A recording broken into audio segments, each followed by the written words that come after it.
গল্প হলেও সত্যি।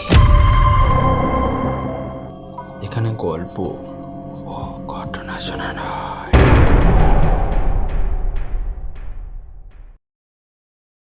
গল্প পাঠ এবং গল্পের সূত্রধার আমি সুমন।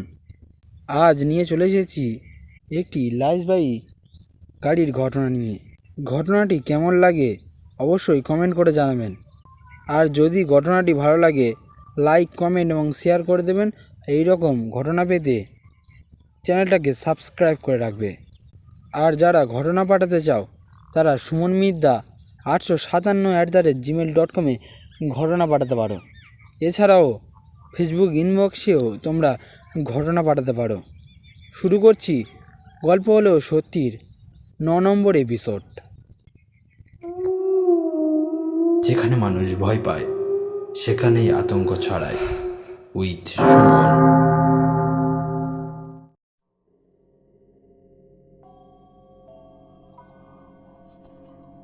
ঘটনা পাঠিয়েছেন রনিত সরকার।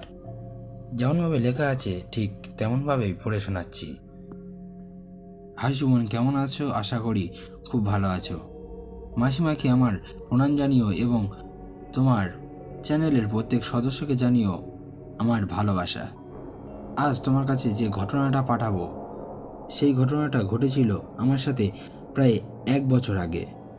এবার আমি সরাসরি ঘটনায় চলে যাচ্ছি। দাদা, আমি পেশায় একজন ড্রাইভার। আমি লাইসবাহী গাড়ি চালাই। আমার সাথে যেই দিন রাতে ঘটনাটা ঘটেছিল সেই দিন সকালটা আমার খুব ভালো যায়। ঠিক সন্ধ্যের সময় একটা অজানা লোক এসে আমার কাছে বলে, দাদা, আমার মাকে একটু নিয়ে যাবে? তখন আমি বললাম, মানে? আমি তো আমার গাড়িতে লাশ বয়ে বেড়াই। তখন ওই লোকটি বলল, আমার মাও মৃত। আমার মা আজ ভোর 4টের সময় মারা গেছে। আর মারা যাওয়ার সময় বলে গেছে যে তোমার গাড়িতে করেই সে যাবে। ওই কথাটা শুনে আমার শরীরটা যেন কেমন একটা হয়ে যায়, আর আমার মনে যেন একটা ভয়ের শিহরণ খেলে যায়। আমি অত কিছু আর ভাবলাম না, হয়তো ওনার মনের ভুলও হতে পারে। তাই আমি বললাম, হ্যাঁ, তুমি তোমার মাকে এখানে নিয়ে এসো। ওই কথাটা শুনে কেমন একটা করতে লাগলো আমার শরীরটা। তাও আমি বললাম যে হ্যাঁ, ঠিক আছে, আমার মনের ভুল হতে পারে। তাই আমি ওনাকে বললাম, ঠিক আছে, আপনি আপনার মাকে নিয়ে আসুন। ওই লোকটা চলে যাওয়ার পর আমার ওই কথাটা বারবার মনে পড়তে লাগলো। আর ওই কথাটা শুনে আমার মনটা যেন কেমন একটা হয়ে গেল। তারপর ওই ভদ্রলোক ওনার মাকে আমার গাড়ির কাছে নিয়ে আসলেন। তারপর দুজনে মিলে ওনার মাকে আমার গাড়িতে তুললাম এবং আমি বেরিয়ে পড়লাম শ্মশানের উদ্দেশ্যে। পুরো গাড়িতে আমি একাই। ওনার ছেলে সামনে বাইক নিয়ে যাচ্ছেন আমাকে পথ দেখানোর জন্য। আমি ডিরেক্টলি ওই ভদ্রমহিলাকে শ্মশানে নিয়ে যাই এবং সেখানে দিয়ে আমি চলে আসি বাড়িতে। সেদিন আর অন্য কোনো কাজ আমি করিনি, শুধুমাত্র ওই কাজটাই করেছিলাম। বাড়িতে এসে আমি স্নান করি এবং বিছানায় শুয়ে শুয়ে সেই কথাটাই ভাবতে থাকি। আমি চাইছি না যে সেই কথাটা আমার মনে পড়ুক, কিন্তু সেই কথাটা আমার বারবার মনে পড়ছে। তারপর আমি অনেক কষ্টে ঘুমাই। তারপরের দিন থেকেই শুরু হয় আমার বউয়ের প্রচণ্ড জ্বর। জ্বর ছিল প্রায় 105 থেকে 106।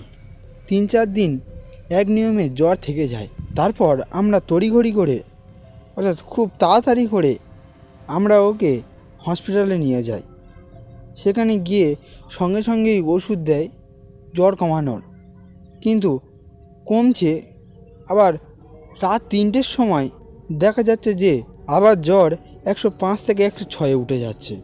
শেষ পর্যন্ত আমরা আমার বউকে সেখান থেকে নিয়ে চলে আসি এবং যাই একটি তান্ত্রিকের কাছে।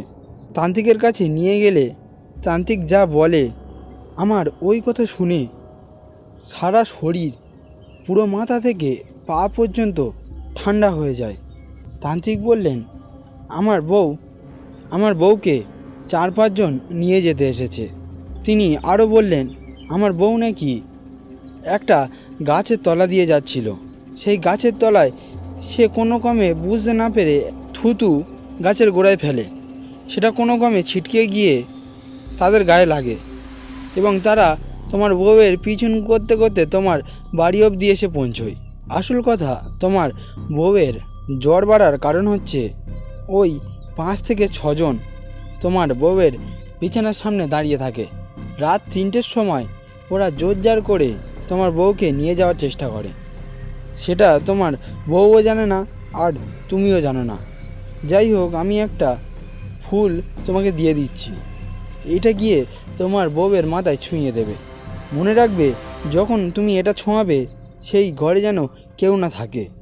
তারপর আমি লুকিয়ে ওই ফুলটাকে আমার বউয়ের মাথায় ছুঁয়ে দিই।